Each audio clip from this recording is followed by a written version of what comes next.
প্রিয় বন্ধুরা, কেমন আছেন? আশা করি ভালো। নবী মুহাম্মদ সাল্লাল্লাহু আলাইহি সাল্লাম শুধুমাত্র মক্কা মদিনা আর জন্য প্রেরিত, অর্থাৎ মক্কা ও তার পার্শ্ববর্তী জন্য প্রেরিত। এটা আমার কথা না, এটা কোরআনের কথা। বহু জায়গা আছে, তো আমি সেখান থেকে কম করে হলেও 3 থেকে 4টি আয়াত আপনার সাথে তুলে ধরবো। চলেন শুরু করি। আল্লাহ বলতেছে, স্বয়ং আল্লাহ বলতেছে যে আমি তোমার ভাষায়, নবী মোহাম্মদ সাল্লাল্লাহু আলাইহি আল্লাহ বলতেছে, আমি তোমার ভাষায় কোরআনকে সহজ করে দিয়েছি। এটা আছে সূরা দুখান আয়াত নম্বর 58। তো আমি তোমার ভাষায় কেন এটা নাজিল করেছি? কারণ আরবি ভাষা আছে তোমার মাতৃভাষা। আপনারা জানেন যে 7টা ভাষায়, 7টা ভাষায় আরবি নাজিল হয়েছিল আর কি। ও পরে এখানে হজরত ওসমান তিনি কুরাইশদের যে ভাষা ওটা রাখছেন আর বাকিগুলো পোড়াই দিয়েছেন। ভালো কথা। তাহলে এ থেকে আমরা জানলাম যে আল্লাহ বলতেছে, স্বয়ং আল্লাহর, কিন্তু এটা কিন্তু নট এ সিম্পল ম্যাটার।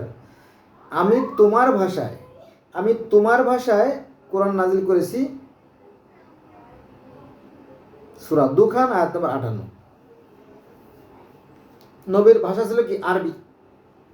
নবী কি আর ভাষা জানতেন? জানতেন না। অতএব তিনি আরবের জন্য সিলেক্ট। আচ্ছা, এবার আসেন দ্বিতীয় আয়াতে। আল্লাহ বলতেছে, এভাবে আমি তোমার প্রতি আরবি ভাষায় কোরআন নাজিল করেছি। এভাবে আমি তোমার ভাষায় আরবি ভাষায় এভাবে তোমার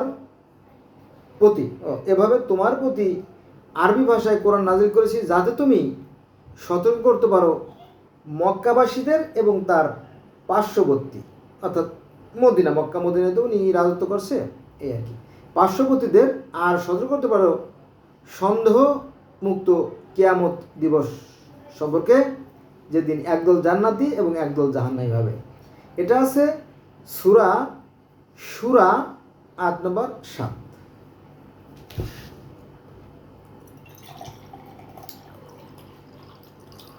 এবার আমরা তৃতীয় অর্থাৎ 3 নম্বর আয়াত আলোচনা করব কোরআন থেকে। এখানে বলা হয়েছে, এ কোরআন বা এই কিতাব আমি কল্যাণময় করে অবতরণ করেছি, যা এর পূর্বকার কিতাবের সমর্থ। পূর্বকার কিতাব মানে কি? এর আগের যে কিতাবগুলো আসছে আর কি, অসংখ্য, লাখ লাখ, তাই না? ঘটনা সত্যি, কারণ আমি যেহেতু জগতের বিভিন্ন ধর্মের ছাত্র, তো আমি প্রায় 300 ধর্মে এই নূহ নবীর বন্যার কাহিনী পাইছি। হ্যাঁ, এটাই সত্য। যেমন গ্রিক ধর্মে বন্যার কাহিনী আছে, তারপরে আপনার রোমান ধর্মে বন্যার কাহিনী আছে, তারপরে আপনার আফ্রিকান ধর্মে বন্যার কাহিনী আছে, মিশরীয় ধর্মে বন্যার কাহিনী আছে, তারপরে আপনার সনাতন বা হিন্দু ধর্মে বন্যার কাহিনী আছে, তারপরে মেসোপটেমিয়ান, সুমেরিয়ান, তারপরে ইহুদি ধর্ম, খ্রিস্টান ধর্ম, ইসলাম ধর্ম, সমস্ত ধর্মে বন্যার কাহিনী আছে। এভাবে তারপরে চীনের যে ধর্ম আছে, চীনের ধর্মে বন্যার কাহিনী আছে। এভাবে পৃথিবীর কমপক্ষে 300 ধর্মে বন্যার কাহিনী আছে। এই বন্যাটা ঘটছিল আজ থেকে প্রায় 38,000 বছর আগে বা 40,000 বছর আগে। বোঝা গেছে বিষয়? বন্ধুরা, আপনারা শুনলে হয়তো অবাক হবেন যে এই ইদানিংকালে যারা প্রত্নতত্ত্ববিদ, তারা মাটি খনন করে মালয়েশিয়ার দ্বীপ অঞ্চলে সমুদ্রের গভীরে কিছু প্রাচীন নিদর্শন খুঁজে পাইছে। তাদের ধারণা যে এটা প্রায় 14 লক্ষ বছর আগের, কত? 14 লক্ষ বছর আগের মানুষের ব্যবহৃত জিনিসপত্র আর কি। এটা আপনি কীভাবে অস্বীকার? তাও অনেক হাজার হাজার প্রমাণ, 1টা 2টা 5টা 10টা 20টা 50টা প্রমাণ থাকলে সেটা আমরা ডিলিট করে দিলাম, সমস্যা নেই। কিন্তু হাজার হাজার প্রমাণ আপনি কীভাবে ডিলিট করবেন, তাই না? বিষয়টাই তাই কি। তো যাই হোক, তো আরও আপনার প্রাচীন যে সভ্যতার নিদর্শন বা ইতিহাস যেগুলো, আমরা সেগুলো পড়লে দেখতে পারি যে পৃথিবীতে মানুষের যে আবির্ভাব, এটা পুরো 25 লক্ষ বছর আগের ঘটনা। 25 লক্ষ বছর আগে, বিশাল ব্যাপার না?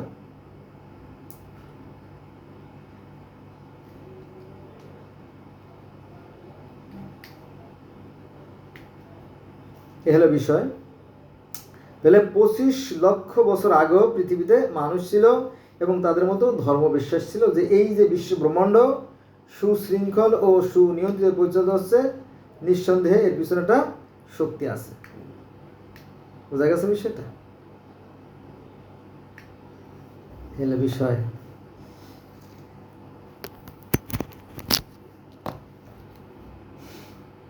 তাহলে কি বলতেছিলাম যে এই কোরআন বা এই কিতাব আমি কল্যাণময় করে অবতরণ করেছি। হ্যাঁ, অবশ্যই, নিশ্চয়ই ভালো। যা যা ওর পূর্বেকার কিতাবের সমর্থক। পূর্বেকার মানে আগের কিতাবের সমর্থক। মানে সমান অর্থ বহন করে, যে সমর্থক। এবং যা দিয়ে তুমি মক্কা এবং তার পার্শ্ববর্তী লোকদেরকে সতর্ক করো। তাহলে কয়টা আয়াত বললাম? সূরা দুখানের 58 নম্বর আয়াত বললাম, সূরার 7 নম্বর আয়াত বললাম, এবং সূরা আনামের 92 নম্বর আয়াত বললাম। মোট 3টে আয়াত বললাম। তারপরে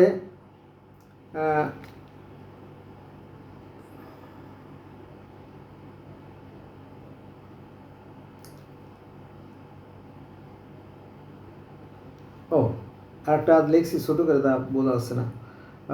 এটা হচ্ছে আপনার 12 নম্বর সূরা ইউসুফ, 12 নম্বর সূরা ইউসুফের 2 নম্বর আয়াতে এখানে বলা হয়েছে নিশ্চয়ই, মাস্ট বি, অবশ্যই কোরআন আমি আরবি ভাষায় নাজিল করেছি যাতে তোমরা বুঝতে পারো। কেন আরবিতে নাজিল করেছি? যাতে তোমরা বুঝতে পারো। আর এই কোরআন শেষে আসলো কেন? শেষে কেন আসলো জানেন? পৃথিবীতে ততদিনে হাজার হাজার ধর্ম এসে গেছে। কারণ মনে করেন যে আজ থেকে 16,000 বছর আগে ধর্ম এসে গেছে আপনার সুমেরিয়ান ধর্মচারে, মেসোপটেমিয়া ধর্মচারে। এটা আমরা জানতে পারি গিলগামেশের যে গ্রন্থ, সেখান থেকে জানতে পারি যে আরও বহু আগে ধর্ম ছিল এবং তারাও সেই একজন সৃষ্টিকর্তাকে মন্দিরে প্রার্থনা করত, মানত। তাকে বলা হতো আনু। আমরা বলি আল্লাহ, আর সেখানে বলে আনু, এই একটু পার্থক্য আর কি। তো সেটা 16,000 বছর আগেও ধর্ম ছিল, 25,000 বছর আগেও ধর্ম ছিল। তারপরে এই যে মিশরীয় ফারাও রাজা যারা আছে, এরা একাধারে 3,500 বছর ধরে পৃথিবীর করছে, মানে মিশরের রাজ্য করছে। তাদেরও ধর্ম ছিল। তারা সৃষ্টিকর্তাকে বলতো কি রা, আনু, আটুম ইত্যাদি ইত্যাদি আর কি। সেখানে স্বর্গ, নরক, পৃথিবী, তারপরে সেই মহাবন্যা, সব কাহিনী, সেই সাপ মৌরের কাহিনী সবই আছে সেখানে। কিন্তু এই বিষয়গুলো আমাদেরকে জানতে দেওয়া হয় না। কেন দেওয়া হয় না আমি জানি না, এটার বিষয়। তারপরে সনাতন ধর্ম সাপ মৌরের কাহিনী আছে, হ্যাঁ, যদি আপনারা দেখতেন আর কি। তো এই জন্যই বলা হয়েছে যে যা ওর পূর্বেকার কিতাবের সমর্থক, অর্থাৎ পূর্বেকার কিতাবে তা আছে। আপনি কোরআনে যা আছে বেদে আপনি তাই পাবেন। তাওরাতে, জব্বুরে, ইনজিলে, বাইবেলে, মিশরীয় পুরাণে, গিলগামেশে, সব গ্রিক পুরাণে, তারপরে জেন্দাবেস্তা, আবেস্তা, দেখবেন যে একই কাহিনী। কিন্তু এটা আমি মাদ্রাসার কোনো শিক্ষককেও দোষ দেবো না, ছাত্রকে দোষ দেবো না, কারণ তাদেরকে কেউ হয়তো শিখতে বারণ করছে, এই জন্য তারা শিখে নেই। কিন্তু শিখার মতো তো দোষ নাই, আছে দোষ নেই। জানলে বোধহয় আমাদের যে ধর্ম নিয়ে বাড়াবাড়ি, এটি বিভেদটা থাকতো না, বিভেদটা দূর হয়ে যেত, আমরা সবাই আরও মানে ভাই হতাম, পৃথিবীটা আরও সুন্দর হতো আর কি। ঠিক আছে? তো কোরআনটা বুঝতে হবে। কোরআন কিন্তু না বলছে না, কোরআন বলছে কি যে পূর্বেকার কিতাবের সম অর্থ, অর্থাৎ সমান অর্থ বহন করে বা একই ঘটনা সেখানে আছে। তো যাই হোক, তো পৃথিবীতে যেমন মিশরীয়, তারপরে আপনার ব্যাবিলনীয়, তারপরে আপনার অ্যাজটেক, মায়ান, ইনকা, ডগন, রাস্টাফারাজিয়াম, কনফুসিয়াস, তাও, সিন্তো, বাহাই, এভাবে দুনিয়াতে হাজার হাজার ধর্ম যখন এসে গেছিলো, তখনও আরবের একটা অসভ্য জাতি ছিল, বব্বর জাতি। ওখানে কেউ যেত না, ওই জায়গাটা কেউ দখলও করতো না। তো ওই জায়গাটা অরক্ষিত ছিল। তো এই জায়গাটার জন্য নবী মুহাম্মদ সাল্লাল্লাহু আলাইহি ওয়াসাল্লামকে কি সিলেক্ট করা হয়েছে এর বিষয়। সেই কথাটা আসছে কোথায় আবার বলি, কারণ তো সিরিয়াস এটা ব্যাপার যে নবী মুহাম্মদ সাল্লাল্লাহু আলাইহি ওয়াসাল্লাম শুধুমাত্র মক্কা মদিনাবাসীদের জন্য প্রেরিত। এটা আছে 58 নম্বর আয়াত সূরা দুখান, 2 নম্বরে সূরা শুরার 7 নম্বর আয়াত, 3 নম্বরে সূরা আনামের 92 নম্বর আয়াত এবং সূরা ইউসুফের অর্থাৎ 12 নম্বর সূরার 2 নম্বর আয়াত। 4টে আয়াত দেখেন, আরও আছে, আরও বহু আয়াত আছে, সেখানে যাব না। তবে এইটা যখন আমি বলি তখন এর উত্তরে মানে এই 4টে আয়াতের বিপরীতে অনেকে বলে যে ওই যে আপনার 34 নম্বর সূরার 28 নম্বর আয়াতের কথা বলে যে নবী সমগ্র পৃথিবীবাসীর জন্য।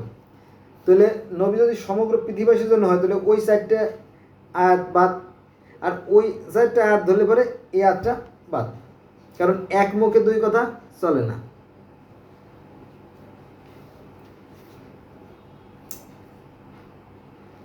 এখন কথা হচ্ছে যে এই যে 34 নম্বর সূরা 28 নম্বর আয়াতে বলা হয়েছে যে নবী মুহাম্মদ সাল্লাল্লাহু আলাইহি ওয়াসাল্লাম সমগ্র পৃথিবীর জন্য প্রেরিত। এটা যদি হয় তো এই ধরনের কথা তো সনাতন ধর্মে আছে, এটা আপনি কীভাবে অস্বীকার করবেন? সেখানে আছে যে কি জানি সর্বধর্ম পরিত্যাজ্য, মানে সমস্ত ধর্ম ত্যাগ করে শুধু আমার ধর্মই অনুসরণ করো। আবার এই অনুরূপ কথা যদি এক কথা না মানে কাছাকাছি আর কি, সেটা আছে ইসে বাইবেলে যে যিশুর নির্দেশিত পথই একমাত্র পথ। হ্যাঁ, আর এটা তো আমরা স্বীকার করি, আমরা যারা মুসলমান তারা তো স্বীকারই করি যে যেহেতু বিনা পিতায় আল্লাহ পাক তার কুদরতি হাত দ্বারা ঈসাকে মরিয়মের ঘরে জন্ম দিয়েছে, তাই না? এবং সে মৃত্যুকে জীবিত করতো, অন্ধকে ভালো করতো, তাই না? ঝড় থামিয়ে দিত, মাটি দিয়ে পাখি বানায় ফু দিয়ে উড়িয়ে দিত, তাই না?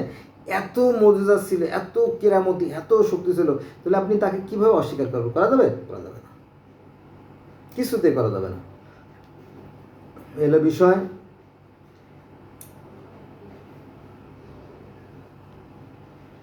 তো বন্ধুরা আজকে বন্ধু রইল, সব ভালো থাকবেন, আল্লাহ হাফেজ।